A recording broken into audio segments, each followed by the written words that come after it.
En un mundo lleno de verdades mezcladas con mentiras, la Biblia nos advierte claramente: estén alerta de los falsos profetas. Aparentan ser inofensivos como ovejas, pero por dentro son como lobos deseando devorar. Mateo 7:15. Este consejo, dado por Jesús, es súper importante y nos avisa que debemos estar atentos en nuestro camino espiritual. Desde el inicio de nuestra fe, es como si estuviéramos en un campo de batalla invisible, luchando contra fuerzas que quieren controlar nuestra alma. En esta jornada, necesitamos aprender a separar lo verdadero de lo falso, el bien del mal. Pablo también habló sobre esto. Dijo que hay personas que fingen ser mensajeros de Dios, pero en realidad están engañando a todos. Y no es sorpresa, porque hasta el diablo logra disfrazarse de algo bueno. 2 Corintios 11, 13, 14. En este vídeo, veremos cómo estas advertencias de la Biblia son reales hoy en día. Muchas iglesias y líderes pueden parecer que están trayendo la verdad, pero en realidad pueden estar llevándonos por el camino equivocado. Es muy importante que sepamos identificar estas trampas, porque lo que está en juego es donde pasaremos la eternidad. Desde que Satanás se rebeló contra Dios y fue expulsado del cielo, siempre tuvo un único objetivo en mente: interrumpir los planes del Señor y destruir la vida de sus hijos. Esto se manifestó de varias maneras a lo largo de la historia, como en el jardín del Edén, en la construcción de la Torre de Babel, en el sufrimiento de Job, e incluso en la posesión de Judas Iscariote, que lo llevó a traicionar a Jesús. Estas batallas aún continúan contra nosotros. Tal vez pienses que el diablo actúa solo a través de enfermedades, posesiones demoníacas, grandes tragedias, y, aunque esos son algunos métodos que aún utiliza, su mayor arma es mucho más discreta y poca gente se da cuenta. A menudo, el mayor campo de batalla ocurre dentro de nuestras propias iglesias. En este vídeo, te mostraré cuáles son las estrategias que él usa y que están haciendo que muchas personas se desvíen del verdadero evangelio. Es muy importante que estés atento y vigilante, porque esto puede estar sucediendo justo ante tus ojos. Al final, daré mi opinión sobre cómo estos ataques se están multiplicando cada vez más y qué debes hacer para no caer en estas trampas espirituales. Pero antes de comenzar, quiero pedirte que te suscribas. Es muy rápido. Haz clic aquí para suscribirte al lado. Aparecerá una campanita. Selecciona la campanita y haz clic en la opción Todas. Así recibirás directamente en tu celular los próximos vídeos que suba. Entonces, comencemos. Hermanos, es muy importante en nuestro camino cristiano estar atentos a todo lo que puede engañarnos y alejarnos de nuestro objetivo, que es seguir las enseñanzas de Cristo. Por eso, ahora compartiré algunas maneras en las que Satanás se ha infiltrado en las iglesias para desviarnos y destruirnos. El primer ataque son a través de las predicaciones que hablan solo lo que queremos oír. Últimamente, he notado en el medio cristiano, principalmente en Internet, redes sociales, un estilo de predicación que es bastante interesante, pero también preocupante. Es la llamada predicación al estilo coach motivacional.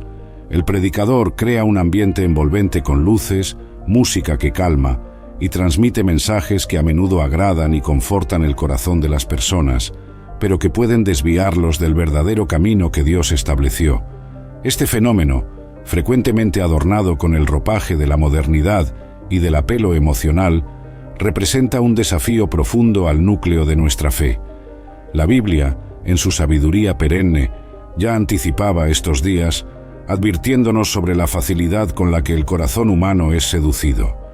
En 2 Timoteo 4:3-4, Pablo nos alerta: porque vendrá tiempo cuando no soportarán la sana doctrina.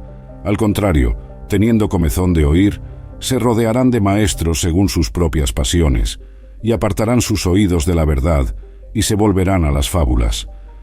Este aviso es una clara referencia al peligro de alejarnos de las verdades fundamentales del Evangelio, en favor de mensajes que, aunque reconfortantes, están desprovistos del poder transformador de Dios.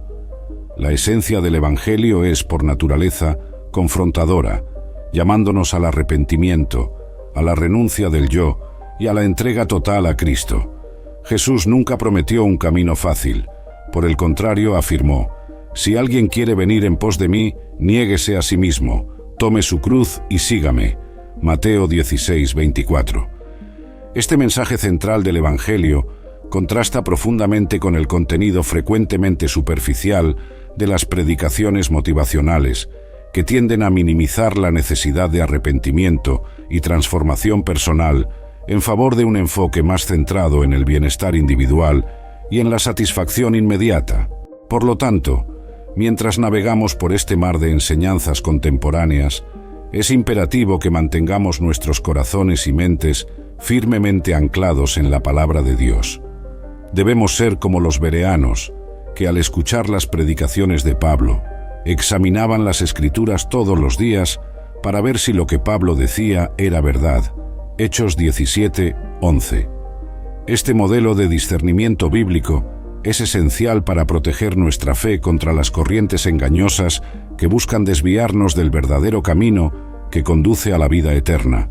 En resumen, la creciente prevalencia de predicaciones al estilo coach motivacional, con su enfoque en mensajes agradables que evitan confrontar a los oyentes con las exigencias del Evangelio, es un recordatorio punzante de la necesidad de vigilancia espiritual. Como seguidores de Cristo, estamos llamados a buscar no solo el confort, sino también el crecimiento y la madurez espiritual, que muchas veces vienen a través de los desafíos y las pruebas. Que podamos, por lo tanto, esforzarnos por ser fieles a la verdad del Evangelio, permitiendo que la palabra de Dios moldee nuestras vidas y guíe nuestros pasos en cada momento. Y aunque las palabras de aliento, las palabras de motivación son importantes y útiles, el problema surge cuando reemplazan o esconden el verdadero mensaje del Evangelio. Como seguidores de Cristo, es importante recordar que la vida cristiana no se trata solo de sentirnos bien y cómodos todo el tiempo. Nosotros, hermanos, necesitamos buscar el crecimiento y la transformación espiritual, cueste lo que cueste, y a veces ese precio es muy caro. Estas predicaciones modernas, la mayoría de las veces, promueven una visión distorsionada de la Biblia, sugiriendo ideas como «Dios te ama como eres, no necesitas cambiar», o «Si estás feliz como estás, sigue así, Dios te ama de igual manera». Pero eso, hermanos, va contra las enseñanzas bíblicas sobre arrepentimiento, renuncia y la necesidad de un nuevo nacimiento. Hermanos, necesitamos saber que Dios realmente nos ama mucho, y ya lo demostró enviando a Jesús para morir por nosotros. Pero la Biblia es muy clara en que cada uno de nosotros debe tomar su propia cruz y caminar con Él, enfrentando las pruebas que esto pueda causar, y esta búsqueda cada vez mayor por predicaciones que nos confortan, pero que no nos confrontan en nada, revela que el diablo está teniendo éxito en desviar a las personas de la verdadera esencia de la fe. Y no soy yo quien está diciendo esto. El apóstol Pablo ya nos había advertido en el capítulo 4 de su segunda carta a Timoteo, donde habló de personas que prefieren ignorar la verdad y volverse hacia mitos que satisfacen sus propios deseos. Así que esté muy atento a este tipo de predicación. El segundo tipo de ataque son los alabanzas motivacionales. Cada día surgen alabanzas que parecen más mensajes motivacionales que adoración a Dios. Estas canciones gospel, aunque sean emocionalmente impactantes, a menudo centran el ego en lugar de glorificar al Señor. La Biblia nos enseña sobre la importancia de alabar a Dios con todo nuestro ser, y al principio del Salmo 95 dice que debemos cantar alegremente al Señor y presentarle alabanzas con cánticos. Siguiendo esta línea, tenemos un gran problema con esta onda de alabanzas que parecen haber salido más de una playlist de autoayuda que de las páginas de la Biblia. No me malinterpretes, claro que necesitamos ánimo, una fuerza para seguir adelante, pero cuando el enfoque sale de Dios y va todo hacia nuestro ombligo, algo está fuera de lugar, ¿verdad?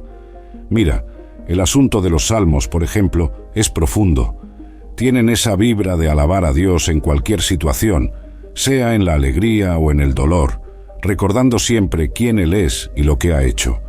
Como en el Salmo 150, que cierra el libro con un «Alabadle con sonido de trompeta, alabadle con salterio y arpa, todo lo que respira alabe al Señor, aleluya». Eso es, de hecho, poner a Dios en el centro, mostrando que cualquier cosa que hagamos, desde tocar un instrumento hasta respirar, puede ser una forma de alabanza. Pero entonces, ¿qué es lo que vemos hoy en día?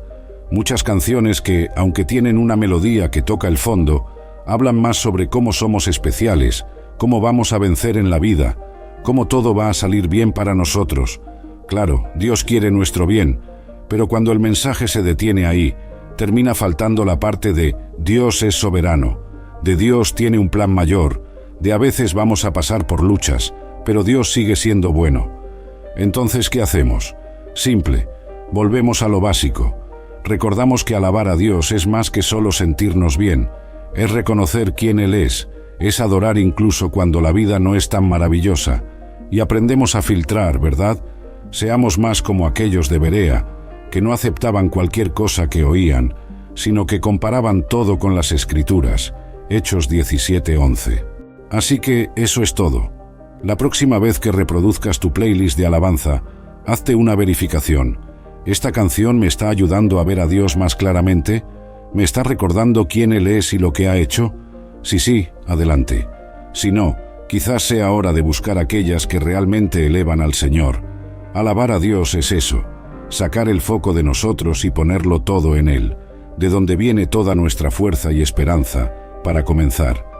Ya en Colosenses 3:16, el apóstol Pablo exhorta a los cristianos a dejar que la palabra de Cristo habite ricamente entre ellos, enseñándose unos a otros con salmos, himnos y cánticos espirituales. Es decir, estas dos pasajes muestran que debemos usar la alabanza para exaltar a Dios, su amor incondicional y la obra de Cristo, y no para inflar nuestro ego. ¿Entendido? Los salmos de la Biblia son un gran ejemplo de esto. En el Salmo 8, por ejemplo, el rey David hace una declaración maravillosa sobre lo que realmente debe ser una alabanza. Mira lo que dijo: «Cuando contemplo tus cielos, obra de tus dedos, la luna y las estrellas que allí estableciste, ¿qué es el hombre para que te acuerdes de él, y el hijo del hombre para que lo visites?» Nota que el rey de Israel, que tenía todos los motivos para engrandecerse, reconoce que el hombre es pequeño, insignificante ante la grandeza de Dios y de su acción. Y aquí llegamos al tercer tipo de ataque del enemigo, que es la introducción de nuevas doctrinas. Este es ciertamente uno de los ataques más peligrosos y ha causado mucha confusión dentro de la Iglesia. Últimamente, el diablo ha utilizado mensajes como «Dios odia el pecado, pero ama al pecador», llevando a muchas personas a creer que no es necesario cambiar de vida. La Biblia, sin embargo, ya nos advirtió sobre este peligro. Pablo, en su carta a los Gálatas, capítulo 1, versículo 8, alertó que si alguien, incluso un ángel del cielo, predicara un evangelio diferente al que él había predicado, que tal persona fuera anatema. La idea de que Dios odia el pecado, pero ama al pecador, es verdadera hasta cierto punto. Dios, de hecho, ama a todos, pero ese amor no es una licencia para vivir como nos plazca. Dios ama, pero también llama a todos al arrepentimiento y a la transformación de vida. Jesús mismo le dijo al hombre que curó: «Ve y no peques más». Juan 8:11. Esto no fue un simple «estamos bien», sino una invitación a una nueva manera de vivir. El problema con algunas de las nuevas doctrinas es que tienden a sugerir que está bien continuar viviendo de la misma manera, sin cambios, pero el mensaje central de la Biblia es sobre crecimiento y transformación, sobre vivir de una manera que agrade a Dios. No se trata de que Dios se conforme a nosotros, sino de que nosotros nos conformemos a la voluntad de Dios para nuestras vidas. Por lo tanto, la acción necesaria es clara. Debemos dedicarnos a la lectura de la Biblia, a la oración y al pedido por discernimiento. Es crucial estar atentos, pues no todo lo que se presenta como verdad viene de Dios. Necesitamos estar firmes en las enseñanzas bíblicas, no dejándonos llevar por cada nueva doctrina que surge. Efesios 4:14. Resumiendo, el amor de Dios es increíble e indiscutible, pero ese amor viene acompañado de un llamado a una vida de arrepentimiento, cambio y transformación.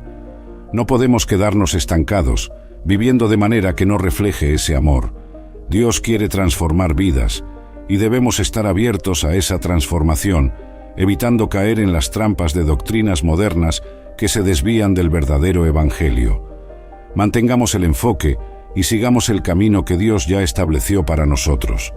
Estas y otras doctrinas pueden manifestarse de varias maneras, desde una predicación o algún himno cantado en el púlpito, hasta la aceptación de temas que sabemos que no están de acuerdo con la Biblia, como la ideología de género y el matrimonio entre personas del mismo sexo.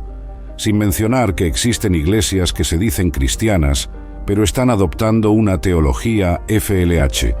Además, se ha implantado el movimiento ecuménico, que une diferentes visiones religiosas, con el discurso de que todos los caminos llevan a Dios. Estas falsas ideas están debilitando la identidad de la Iglesia y desviando a los cristianos de su misión de ser luz en medio de las tinieblas. Y cuanto más se parece la Iglesia al mundo, más pierde su fuerza y su testimonio. Por eso, la Biblia advierte que no debemos conformarnos con los patrones de este mundo, sino buscar la transformación al renovar nuestra mente con la palabra de Dios, y sólo así venceremos estas artimañas del enemigo. El cuarto tipo de ataque espiritual es avergonzando a los líderes levantados por Dios. Otra artimaña del enemigo para debilitar a la Iglesia es el ataque a líderes y personas influyentes en el medio cristiano. Satanás trabaja mucho para derribar a aquellos que están al frente de ministerios porque sabe que la caída de una persona relevante puede disminuir la fuerza de la Iglesia y generar escándalo tanto para los fieles como para los de fuera, que pueden usar esto como motivo para burla o para no convertirse a la fe en Jesús. Este cuarto tipo de ataque espiritual, enfocado en desacreditar a líderes cristianos, es profundamente dañino para la Iglesia. La Biblia nos ofrece varios ejemplos de la importancia de liderazgos íntegros y cómo los ataques a estas figuras pueden afectar negativamente a la comunidad de fe.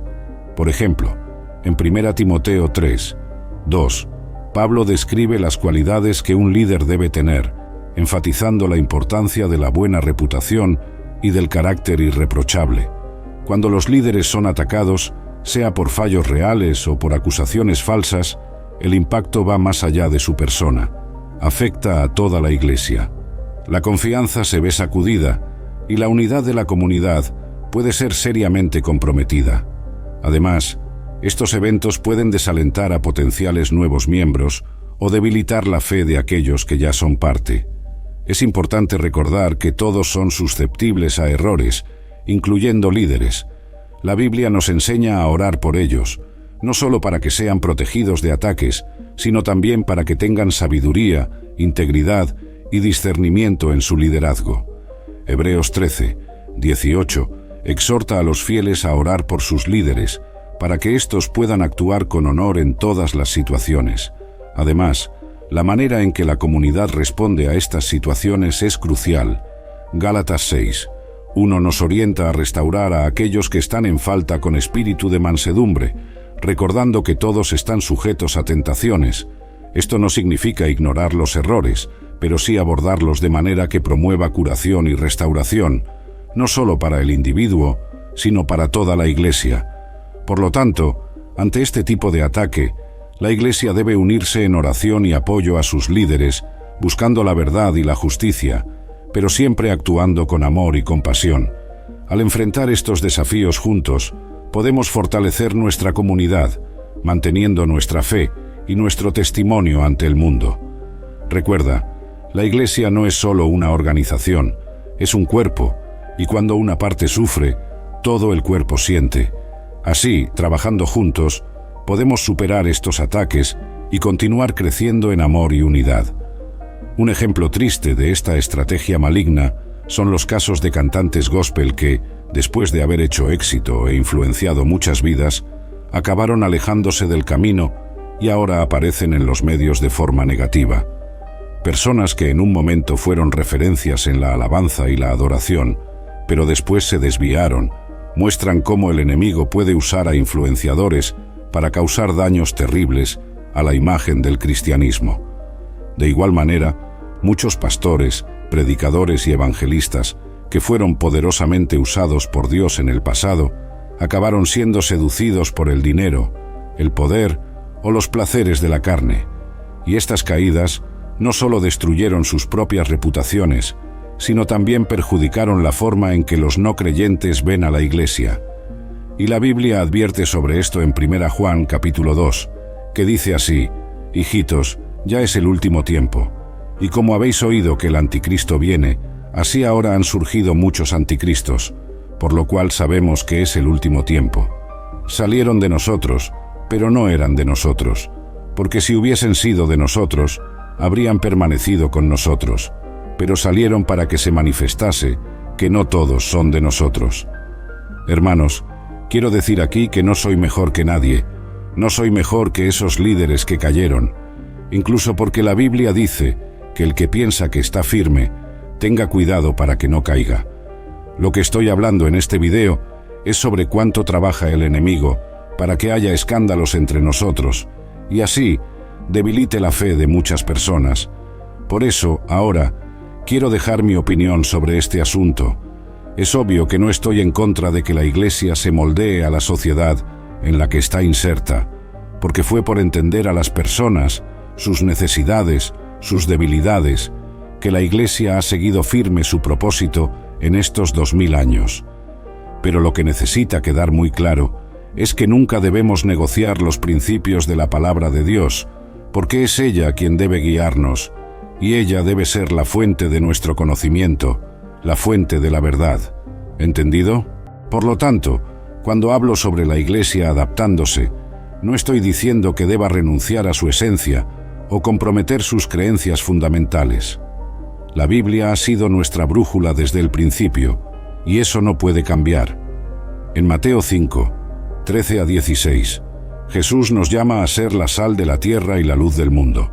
Esto significa que tenemos un papel activo en la sociedad, preservando lo que es bueno e iluminando el camino para otros a través de nuestro ejemplo y enseñanzas. Pero, para hacer esto efectivamente, necesitamos mantener nuestra identidad cristiana firme e inquebrantable. Nuestra capacidad de impactar el mundo a nuestro alrededor no viene de ceder a las presiones o modas de la sociedad, sino de permanecer fieles a las enseñanzas de Cristo. Esto no significa que debamos aislarnos o rechazar todo lo que es moderno.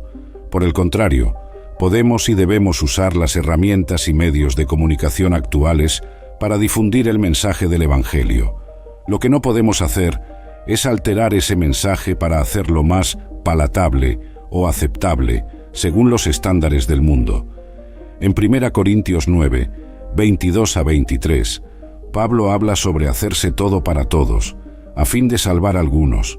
Esto muestra que estaba dispuesto a adaptarse a la cultura a su alrededor, pero sin jamás comprometer el Evangelio de Cristo.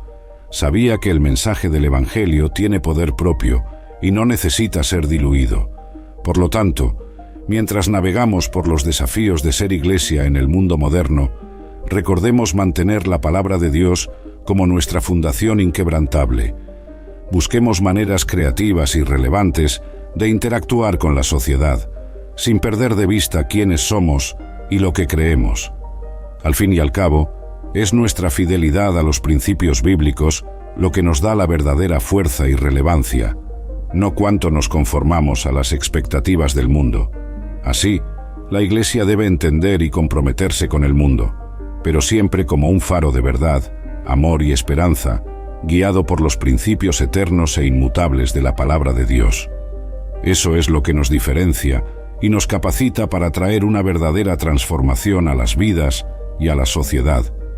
Vayamos entonces caminando en este equilibrio, siendo verdaderamente sal y luz, sin olvidar nunca la fuente de donde viene nuestra luz. Y también es importante dejar claro que nuestra misión de ser luz y sal en la tierra no ha cambiado y nunca cambiará, por más que Satanás quiera que olvidemos eso. Y la frase «Dios odia el pecado, pero ama al pecador» tiene mucho sentido, pero espera que el pecador se arrepienta de sus pecados, que se vuelva hacia Jesús y lo reconozca como Señor y Salvador. Amén. Y si la persona acepta esa invitación, tendrá la vida eterna con Cristo. Pero si prefiere vivir según su propia voluntad, no podrá estar al lado del Padre en el día del juicio final, porque Dios es santo y solo podrá estar con Él quien ha sido purificado por la sangre de Jesús. Amén. Entonces, hablemos sobre esa elección que todos tenemos que hacer en algún momento de la vida. Aceptar la invitación de Jesús para seguirlo es más que solo decir sí con la boca. Es un cambio de vida, una transformación que comienza desde dentro hacia afuera. Como dice en 2 Corintios 5:17, de modo que si alguno está en Cristo, nueva criatura es. Las cosas viejas pasaron. He aquí, todas son hechas nuevas. Esto significa dejar atrás lo que éramos antes y comenzar un nuevo viaje con Jesús al mando. Ahora, esa decisión de seguir a Jesús o no es súper personal, y Dios da a cada uno de nosotros la libertad de elegir. Pero, como en cualquier elección importante de la vida, tiene consecuencias. Vivir según nuestra propia voluntad puede parecer genial al principio, como hacer lo que queramos sin nadie para decir lo contrario. Pero a largo plazo, eso no lleva a ningún lugar bueno. Romanos 6:23 habla claramente sobre esto. Porque la paga del pecado es muerte, mas la dádiva de Dios es vida eterna en Cristo Jesús, Señor nuestro. Y no es solo una cuestión de evitar lo malo. Seguir a Jesús trae una paz, una alegría que no se puede encontrar en ningún otro lugar. Es como si finalmente encontráramos el lugar donde deberíamos haber estado desde el principio. Jesús mismo dijo en Juan 10 que Él vino para que tengamos vida y la tengamos en abundancia. No está hablando de tener un montón de cosas, sino de una calidad de vida que solo Él puede dar. Entonces, si estás en esa encrucijada, pensando en qué elegir, recuerda que Jesús está de brazos abiertos esperando por ti. No importa lo que hayas hecho hasta ahora, su amor es mayor que cualquier cosa. Primera, Juan 1:9 nos recuerda que, si confesamos nuestros pecados, Él es fiel y justo para perdonar nuestros pecados y limpiarnos de toda maldad. Eso es una promesa increíble. Aceptar a Jesús es comenzar una aventura que dura la eternidad. Y esta aventura no es solo sobre el destino final, es sobre el viaje, sobre crecer, aprender y transformarse cada día. Entonces, ¿qué tal dar ese paso? Dios ya hizo su parte enviando a Jesús. Ahora la elección está contigo. ¿Vas a aceptar la invitación? Si te gustó este mensaje, compártelo con tus amigos, familiares. Vamos a compartir mensajes del Evangelio. Que Dios te bendiga. Te espero en el próximo vídeo. Un gran abrazo.